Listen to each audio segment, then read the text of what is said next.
Nesse vídeo a gente vai ver aí como funciona a pasta Settings do nosso IT CSS, então bora lá!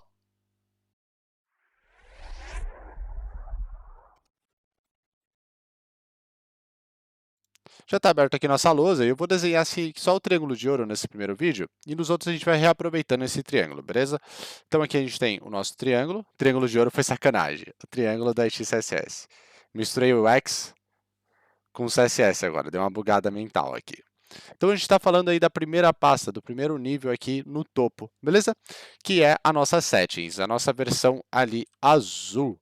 E a gente vai conversar um pouco sobre ela. Então, bora aí conversar sobre as Settings. O que as Settings têm como responsabilidade, né? Settings guarda todas as nossas configurações. Então, configs do nosso site. Quando a gente se retrata de um site, o que são as configurações dele? O que define a estrutura, a base dele, que é reaproveitada em todos os demais níveis de pasta? São algo como cor.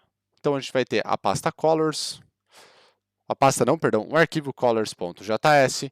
Lembra que aqui eu estou dando um exemplo sempre dentro do React. Se você estiver escrevendo o IT CSS, mas não dentro do React, com CSS puro, aí essa pasta vai ter ou .css, o CSS puro, ou .sas ou SSS quando estiver usando um pré-processador. Mas vamos focar no nosso projeto.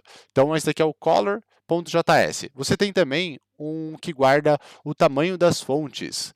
Tamanho de fonte, tamanho de borda, algumas coisas assim.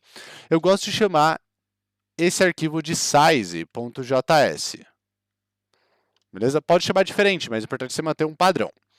E outro aqui que são os espaçamentos. Tem muita gente que chama os espaços entre os elementos de espaços, outras pessoas chamam de respiro e outras pessoas ainda chamam de gutters. Então você escolhe o seu nome. Eu prefiro chamar de spacing o nome do arquivo que vai cuidar dos espaços. E aí vai ter todos os espaçamentos, space medium, small, e aí vou ter os espaçamentos ali, variações deles para os componentes. Então, esse espaço entre um elemento e outro, e por aí vai. Beleza? São os espaços, são os gutters que a gente tem aí na vida. Então, a gente tem o colors, o gutter e o size. Essas são as três variáveis que eu mais uso. Pode ser que apareça outras aí durante o curso, beleza? Mas eu não me lembro de cabeça, mas já é uma boa base para a gente começar a pensar. E o que tem dentro desses arquivos, né? Perdão, passa não, desses arquivos.js aqui da vida? Vamos pegar aqui algum exemplo, né? Então vou diminuir um pouco aqui, que não tem necessidade de ficar desse tamanho, os arquivos. Opa, acabei cortando ali algo que eu não queria. Deixa eu dar um Ctrl Shift A aqui, só para sair. Beleza, agora sim. Legal, Ctrl T. Aí eu consigo diminuir aqui de feliz da vida. Vou deixar aqui no cantinho as nossas pastas, ó. Beleza? Enter, agora sim. Então vamos pegar aqui a nossa cor azul e vamos continuar com essa cor aí marota. Então, por exemplo, dentro do color, como ficaria isso usando aí o nosso React, né? Como que a gente usaria? Eu vou usar aí as variáveis do próprio CSS.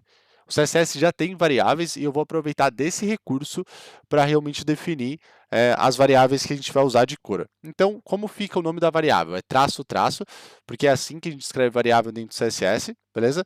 Aí a gente coloca aqui o nome dessa variável, então eu coloco um prefixo, color, beleza? Traço o nome dessa variável específica. Eu prefiro colocar como variável a primeira cor, a segunda cor, a terceira cor, a quarta cor.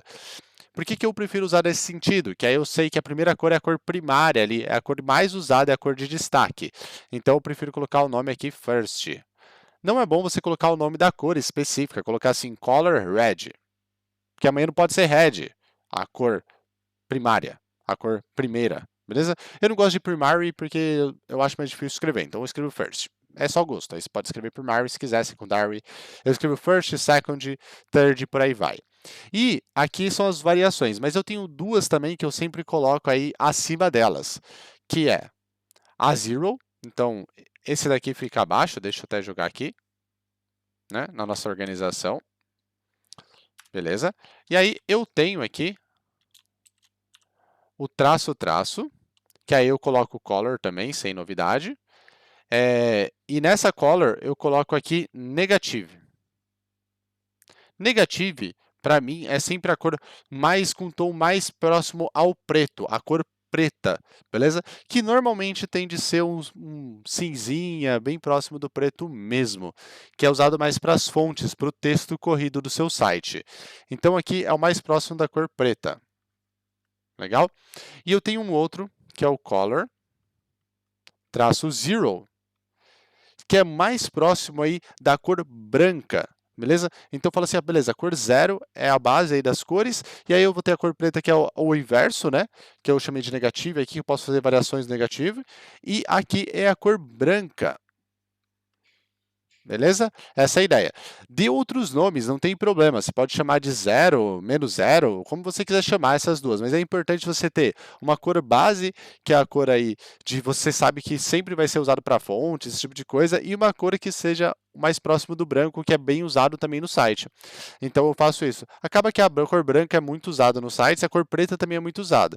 Mas não é preto preto. O pessoal coloca um 333, algo mais próximo disso, não 000. Então é bem comum a gente ver aqui, de cor em vez do 000, o hexadecimal ser 333. E aqui é bem comum ser branco mesmo, ou variações bem próximo desse branco, né? Aí é outra variação de preto com branco. Na verdade, isso aqui é só o mais próximo do preto e mais próximo do branco. É isso. E aqui veria as cores mesmo de fato. Aí você tem um vermelho, que pode ser o destaque, no caso da Collab Code, é o vermelho, né? O rosa, a jubinha ali do nosso Gale. E aí as variações do Gale, as variações da nossa marca, que é o que define a paleta dessas cores, beleza? E aí vem o color, depois vem o second, e assim vai indo. Beleza? E aí, o que mais que tem?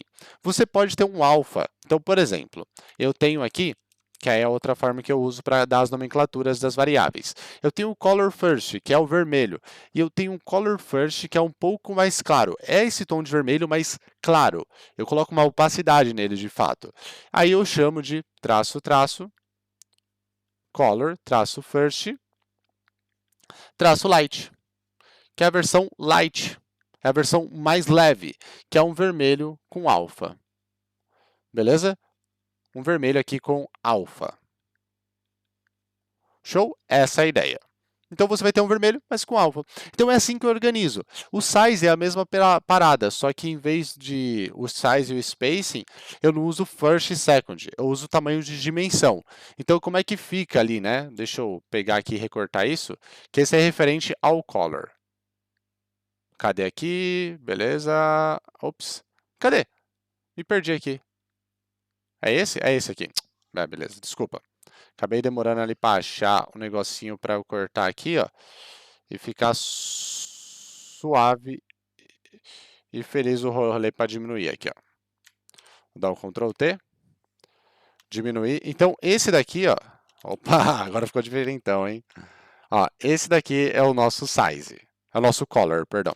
Vou até colocar aqui em cima, ó. Ctrl P, Ctrl Shift A, B.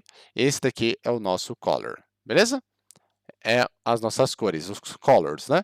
E como ficaria o space e o size? Os dois são bem parecidos. No caso do size, o que eu faço? Eu faço traço, traço, size, e esse é o tamanho da fonte, beleza? E aí eu ponho traço, tamanho da fonte menor, o menor tamanho, e aí eu ponho um small.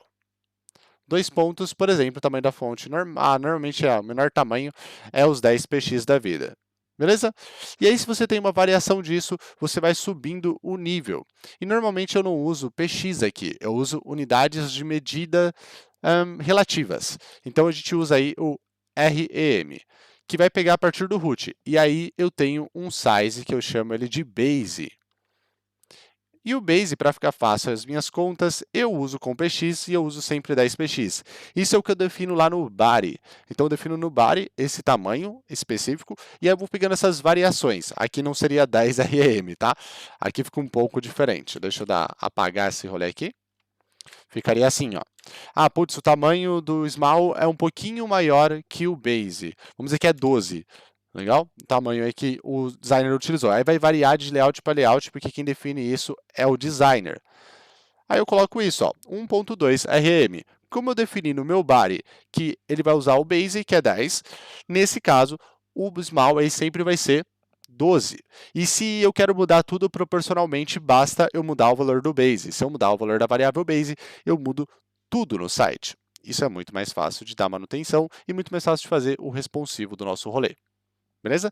E aí eu tenho as outras variações, né? Eu posso chegar aqui e fazer também um size traço medium.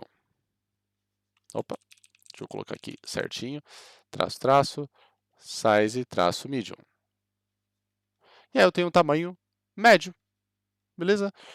O ideal é o designer usar apenas três gutters não, três tamanhos de fonte.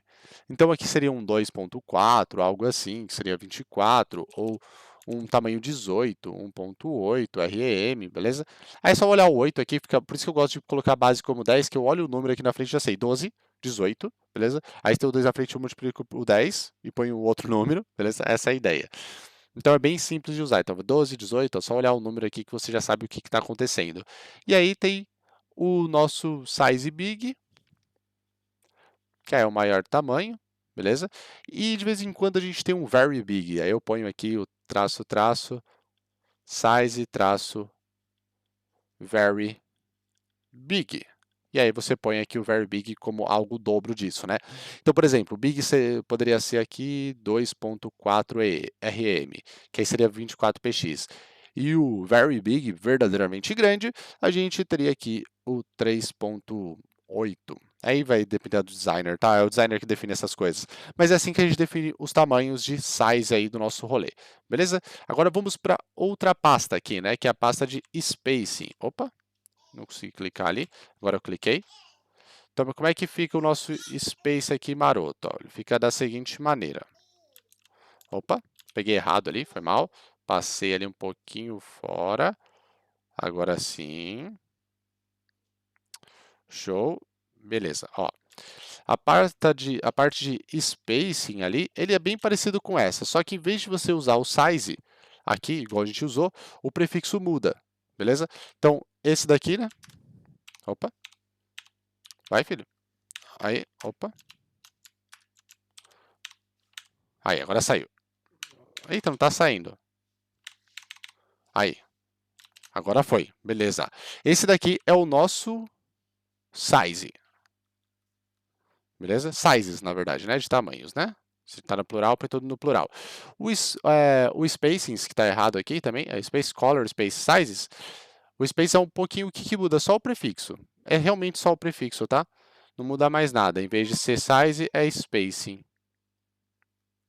E aí você coloca o small igualzinho. Beleza? Aí tem duas estratégias. Você pode usar o RM ou o EM mesmo, ou porcentagem. Tem gente que prefere usar o porcentagem. Não tem problema sobre a estratégia. A gente vai adotar aí durante o curso. Mas é a mesma ideia. Small, mid, big, você pode ter um very small, você pode ter um very big. Beleza? Essa é a estrutura que nós temos aí das pastas e arquivos que ficam dentro dos settings. Teve dúvida? Manda lá no nosso Discord, beleza? Essa é a ideia. Manda tudo. Eu só não expliquei tudo aqui de novo porque é realmente a mesma coisa que está do lado, tá? Então é isso daqui, ó. É a mesma coisa. Esse spacing é a mesma parada que a gente acabou de fazer no nosso size, só muda o prefixo. E muda de alguns casos, a gente pode usar EM ou RM ou porcentagem. A unidade de medida continua relativa, dependendo da sua estratégia, dependendo do que você tem no layout na mão. Show? Teve dúvida? Manda no Discord. Bacana? Manda lá as dúvidas que eu te ajudo aí nessa parte. Mas essa é a pasta Settings, é o que a gente tem de conteúdo dentro dela. E bora pro próximo vídeo para entender a outra pasta.